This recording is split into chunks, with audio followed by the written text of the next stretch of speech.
teman-teman, penikmat cerita-cerita horor di channel spesial horor, dimanapun kalian berada. Semoga selalu dimudahkan dan dilancarkan segala usaha dan ikhtiarnya. Jumpa lagi bersama Mimin di sini.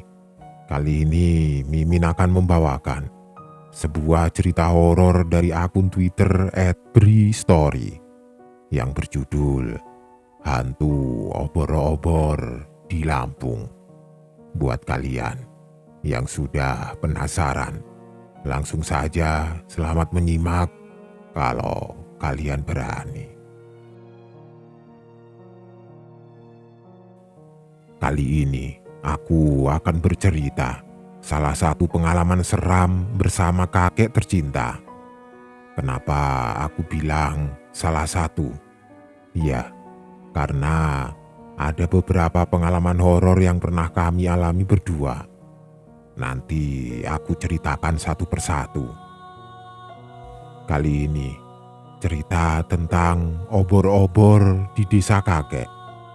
Almarhum kakek dan nenek semasa hidup dulu tinggal di suatu daerah pedalaman Lampung Timur. Pedalaman yang benar-benar pedalaman. Desanya terletak di tengah hutan.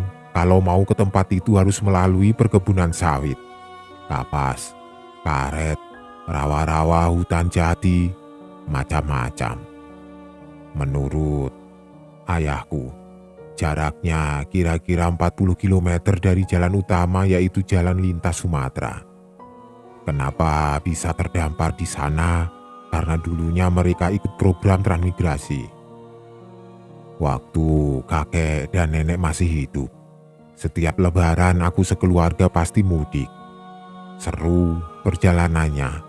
Dimulai dengan kapal laut Selat Sunda, lintas Sumatera, Bakauheni, Teluk Betung, terus ke kota Bergen. Sampai situ saja jalan aspalnya. Setelah itu jalan tanah sampai ke rumah kakek. Tapi aku menikmati perjalanannya. Karena sudah tua. Kakek meninggal 4 tahun yang lalu dalam tidurnya. Nenek meninggal 1 tahun sebelumnya. Sejak mereka meninggal, aku tidak pernah mengunjungi tempat itu lagi. Peristiwa yang akan aku ceritakan ini terjadi sekitar 20 tahun yang lalu, waktu aku masih SD. Tapi tenang saja, detail kejadiannya aku masih ingat. Perjalanan ke rumah kakek selalu menggunakan mobil. Biasanya bapakku yang duduk di belakang kemudi, aku duduk di sebelahnya. Aku suka sekali memperhatikan barisan pepohonan kelapa sawit ketika mobil berjalan di tengahnya. Ratusan kelapa sawit berbaris rapi, membentuk terowongan di antara barisannya. Indah sekali kelihatannya. Pemandangan itu banyak terlihat antara Bandar Lampung, Bergen. Di kota kecil bernama Bergen ini, jalan aspal berakhir. Selebihnya, kami harus bergoyang selama beberapa jam di dalam mobil karena melintas di jalan tanah yang sangat bergelombang. Apalagi kalau sedang musim hujan, benar-benar seperti off-road dengan tingkat kesulitan yang lumayan berat. Pernah pada suatu waktu, ketika mudik ke sana, mobil kami tergelincir masuk ke sawah. Nyemplung ke sawah, mobilnya. Mobil sama sekali tidak bisa jalan. Terus bagaimana? Om Adi, omku paling kecil, berjalan kaki ke arah kampung kakek untuk minta bantuan. Beberapa jam kemudian, Om Adi datang bersama belasan orang, berbondong-bondong ke tempat kami menunggu. Tahu tidak apa yang mereka lakukan kemudian? Sekitar 15 orang beramai-ramai mengangkat mobil dari sawah ke atas jalan tanah yang ada di sampingnya. Luar biasa kuatnya, luar biasa baiknya mereka. Tapi sebelumnya mereka sudah pada tahu kalau kami adalah anak cucu Pak Rauf. Oh iya, Rauf adalah nama kakekku. Itulah gambaran betapa dahsyatnya perjalanan ke rumah kakek. Waktu itu, kami ke rumah kakek. Bukan dalam rangka mudik lebaran, tapi entah dalam rangka apa, aku lupa. Yang pasti, waktunya adalah 2 atau 3 minggu sebelum memasuki bulan suci Ramadan. Singkat cerita, kami pun sampai di rumah kakek. Seperti biasa, kakek nenek menyambut kami, anak cucunya, di depan rumah dengan senyum bahagia. Setelah itu, masakan nenek sudah menunggu di dapur. Menunggu untuk dilahap, perjalanan berat membuat perut lapar. 20 tahun yang lalu, desa kecil tempat kakek tinggal ini belum ada listrik. Penerangan menggunakan lampu petromak dan lampu templok. Untuk generasi milenial sekarang, silakan googling kalau kalian tidak tahu apa itu petromak dan lampu templok. Mata pencaharian penduduk desa itu adalah bertani dan berladang, termasuk kakek. Tapi beliau tidak hanya berladang. Kakek memiliki mesin giling padi bertenaga diesel di samping rumah yang dapat disewa petani lain untuk menggiling padi. Jarak dari rumah ke rumah lainnya cukup jauh, rata-rata sekitar 100 meteran. Dihubungkan dengan jalan tanah yang lumayan rata. Masing-masing rumah memiliki halaman yang luas. Ada yang beralaskan rumput dengan pohon buah-buahan di atasnya. Rumah-rumahnya berbahan dasar kayu. Kebayangkan suasana desanya? Aku sangat menikmati suasananya. Tidak ada polusi karena penduduknya bepergian menggunakan sepeda atau berjalan kaki. Jarang ada motor melintas, apalagi mobil. Mengangkut hasil pertanian pun menggunakan gerobak yang ditarik oleh sapi dengan kalung lonceng keliningan di lehernya. Nah, aku mau cerita sedikit tentang sapi penarik gerobak ini. Ada yang unik dengan sapi-sapi ini. Jadi hasil pertanian di kampung itu biasanya dibawa ke koperasi atau pengepul untuk dikumpulkan di sana. Setelah itu baru dibawa ke kota untuk dijual. Dari gudang petani, hasil pertanian itu dibawa menggunakan gerobak beroda kayu yang ditarik oleh sapi. Satu gerobak oleh 1 atau 2 sapi. Karena jarak tempuh yang jauh, biasanya sapi-sapi ini jalan pada malam hari dan tiba di tempat tujuan saat menjelang pagi. Yang unik adalah sapi-sapi ini sudah hafal rute jalan yang harus ditempuh tanpa diarahkan oleh kusir gerobak. Mereka berjalan sendiri mengikuti rute perjalanan. Sang kusir bisa tidur di atas gerobak semalaman. Ketika sang kusir bangun, gerobak sudah di tempat tujuan. Kadang di tengah malam, di depan rumah kakek lewat gerobak-gerobak sapi ini. Awalnya aku bingung kenapa sapi-sapi ini berjalan sendiri tanpa terlihat kusirnya. Hanya tumpukan hasil pertanian yang terlihat di dalam gerobak. Ternyata kusirnya bubuk ganteng di antara hasil tani dalam gerobak. Malam Jumat itu adalah malam keduaku di rumah kakek. Saat itu aku dan om-omku tengah ngobrol di beranda rumah. Suasana malam hari di desa itu sudah sangat sepi, sekeliling rumah hanya hutan dan rawa-rawa. Sesekali, suara binatang malam terdengar di antara hembusan angin. Depan rumah kakek adalah jalan desa yang cukup besar. Jalan utama kampung itulah kira-kira.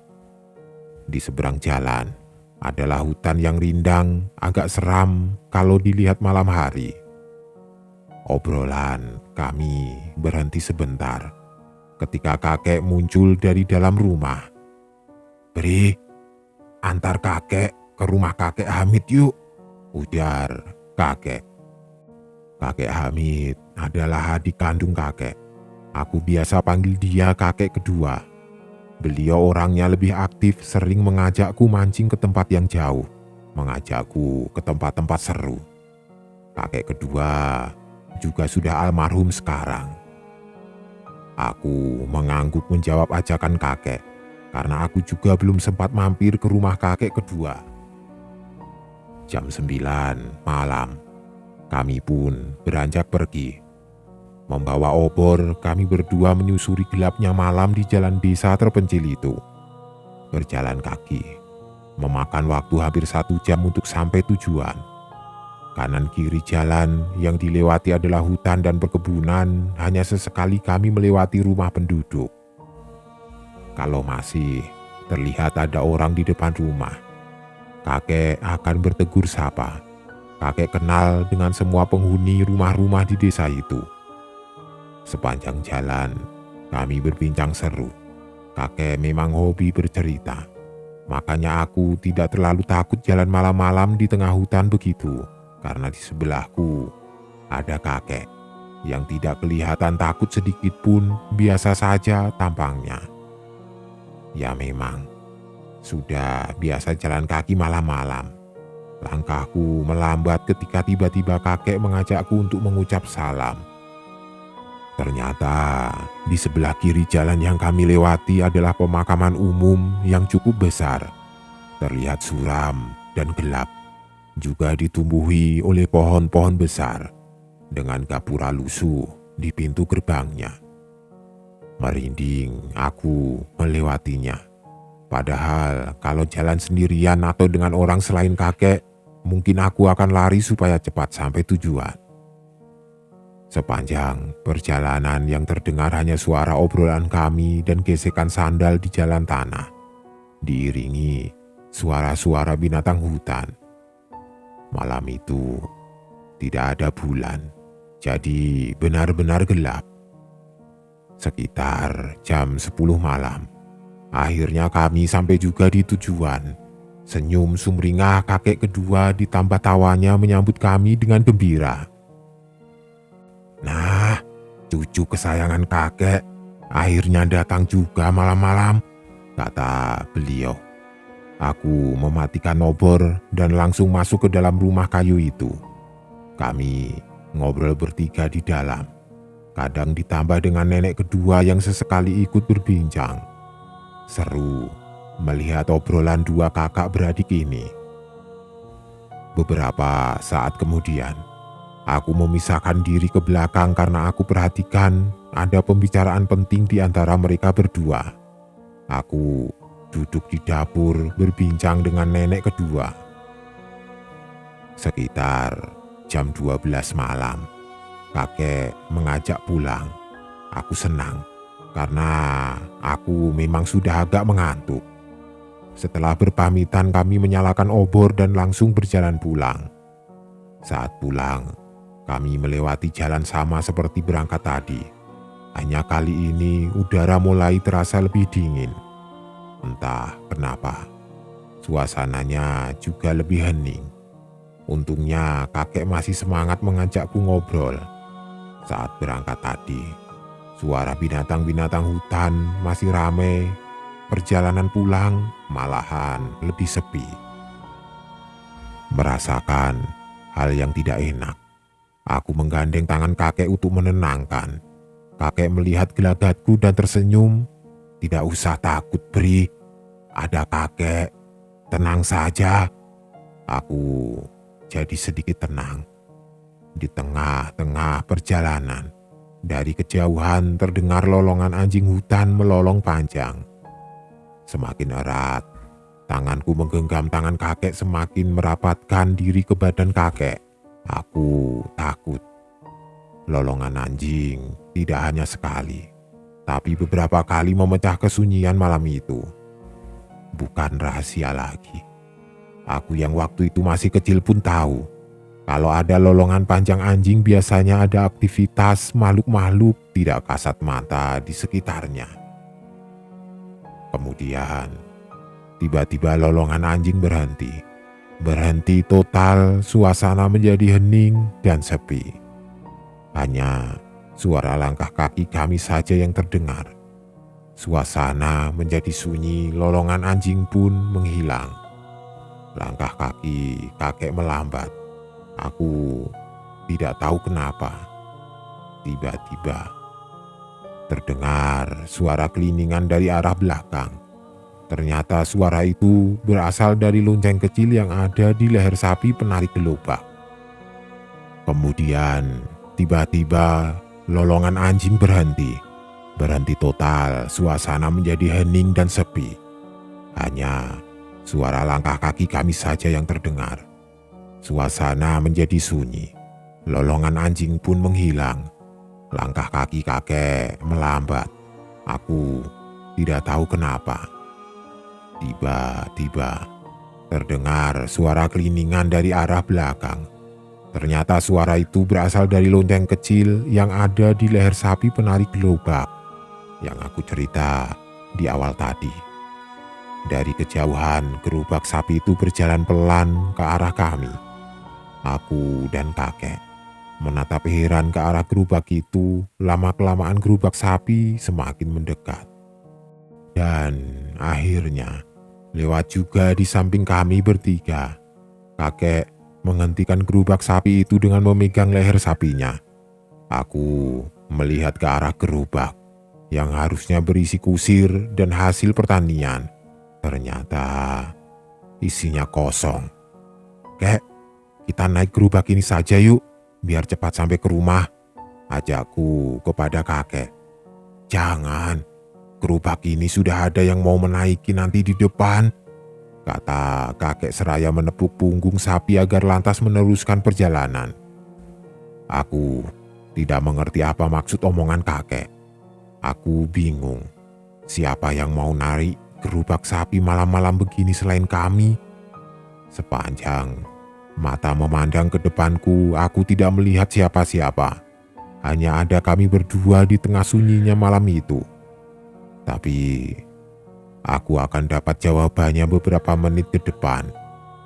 Gerobak sapi lanjut berjalan dengan pelan, menembus gelapnya jalan yang membelah hutan. Kami berjalan mengikuti sekitar 30 meter di belakangnya. Perasaanku makin tidak enak. Kakek tidak mengeluarkan sepatah kata pun. Tangannya menggenggam erat tanganku yang sudah kelihatan takut. Tidak lama kemudian, tiba-tiba gerobak sapi itu berhenti. Kami pun ikut menghentikan langkah. Kakek menarik tanganku, seraya memberi isyarat agar mengikutinya untuk pindah ke tepi jalan. Aku bingung. Kenapa kakek tiba-tiba pindah posisi jadi ke pinggir jalan? Kita berhenti dulu di sini. Ada yang mau lewat. Kamu jangan takut, tenang saja, ucap kakek sambil tetap tersenyum. Tapi tetap saja aku bingung. Memang ada apa? Siapa yang mau lewat? Kenapa kakek juga kelihatan agak tegang sikapnya? Aku baru sadar. Ternyata gerobak sapi itu berhenti tepat di depan pemakaman umum yang tadi kami lewati juga saat berangkat. Dalam perjalanan pulang, pemakaman itu letaknya jadi di sebelah kanan jalan. Aku ingat dengan gerbang gapura lusuh sebagai pintu masuknya. Suasana semakin hening. Sesekali lolongan anjing hutan terdengar lagi dari kejauhan. Kami masih berdiri di pinggir jalan. Ketika tiba-tiba merinding lagi kalau aku mengingat kejadian ini. Tiba-tiba ada sesuatu yang menarik perhatian kami. Sesuatu yang muncul di dalam area pemakaman itu. Dari kejauhan, kami melihat ada cahaya yang muncul dari salah satu gundukan kuburan. Cahaya itu ternyata api yang menyala pada ujung obor. Obor itu terlihat keluar dari dalam kubur dan ternyata belakangan kami lihat obor itu tidak muncul dengan sendirinya. Obor itu ada yang memegang. Dari kejauhan, terlihat bayangan hitam berbentuk manusia yang muncul dari dalam kubur sambil memegang obor. Bayangan hitam pekat yang terlihat memakai jubah panjang. Aku gemetar ketakutan. Pelan-pelan menggeser badan pindah ke posisi di belakang kakek sambil mengintip dari pinggangnya.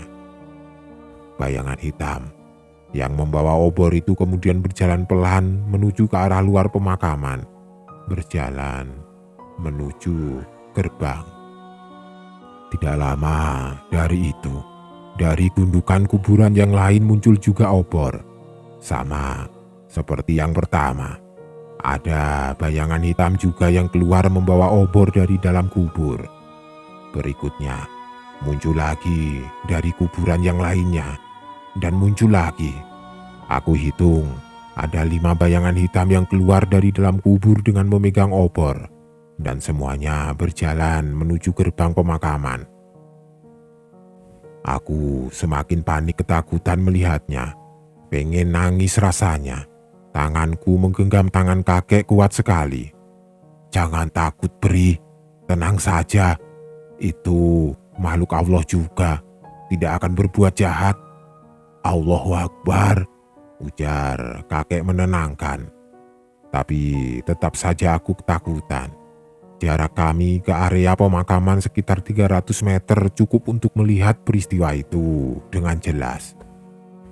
Sambil mengintip, aku yakin ada 5 bayangan hitam yang berjalan membawa obor keluar area pemakaman. Ternyata mereka menuju gerobak sapi tadi yang berhenti di depan pemakaman. Satu persatu mereka menaiki gerobak sapi itu yang pada akhirnya semua naik.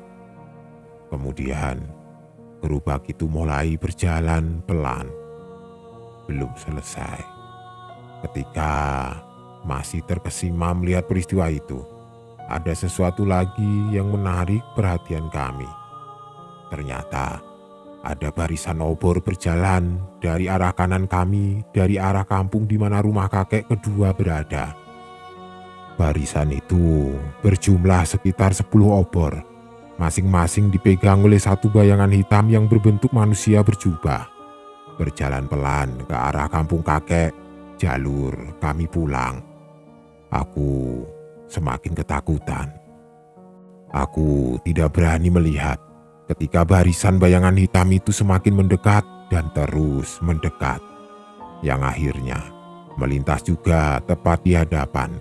Aku membenamkan kepala ke dalam baju kakek. Aku sangat takut. "Assalamualaikum," aku dengar kakek mengucap salam ketika barisan makhluk itu tepat berada di hadapan. "Waalaikumsalam," aku dengar. Ada yang menjawab salam kakek, suara laki-laki. Aku tidak berani melihat, masih menutup mata dan membenamkan kepala di pinggang kakek. Kemudian, yang aku dengar adalah keheningan.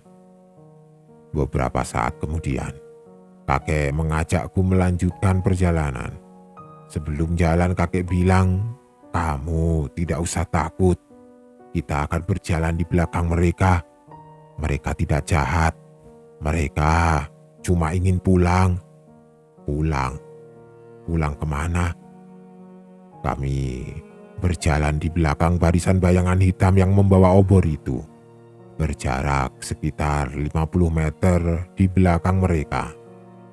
Paling depan barisan adalah gerobak sapi yang membawa beberapa bayangan hitam membawa obor di atasnya. Sepanjang jalan, tanganku tetap menggenggam tangan kakek kuat-kuat. Di perjalanan itu, aku perhatikan setiap melewati satu rumah penduduk, ada satu bayangan yang berbelok dan masuk ke dalam rumah yang dilewati. Ketika ada rumah lagi, satu bayangan berbelok dan masuk ke rumah itu. Begitu seterusnya. Tidak terasa, akhirnya kami tiba di rumah. Aku langsung lari dan mengetuk pintu, sementara rombongan bayangan pembawa obor meneruskan perjalanan. Nenek membuka pintu rumah. Aku buru-buru lari masuk ke dalam. Kakek mengajakku untuk langsung ambil wudhu dan sholat malam bersamanya. Malam itu, aku tidur di kamar kakek. Esok harinya, kakek menjelaskan kepada aku tentang peristiwa yang baru saja kami alami. Jadi, di kampung itu ada cerita turun-temurun yang katanya bulan Ruah, bulan sebelum bulan puasa, adalah waktunya arwah-arwah orang yang sudah meninggal untuk pulang ke rumah masing-masing. Dan pada malam itu, aku dan kakek melihat peristiwanya yang benar-benar terjadi. Entahlah, kakek lupa kalau bulan ini ternyata sudah masuk bulan Ruah. Kalau tahu, kakek tidak akan mengajak kamu jalan malam-malam. Kakek bilang begitu sambil ketawa-ketawa. Begitulah salah satu petualanganku bersama almarhum kakek.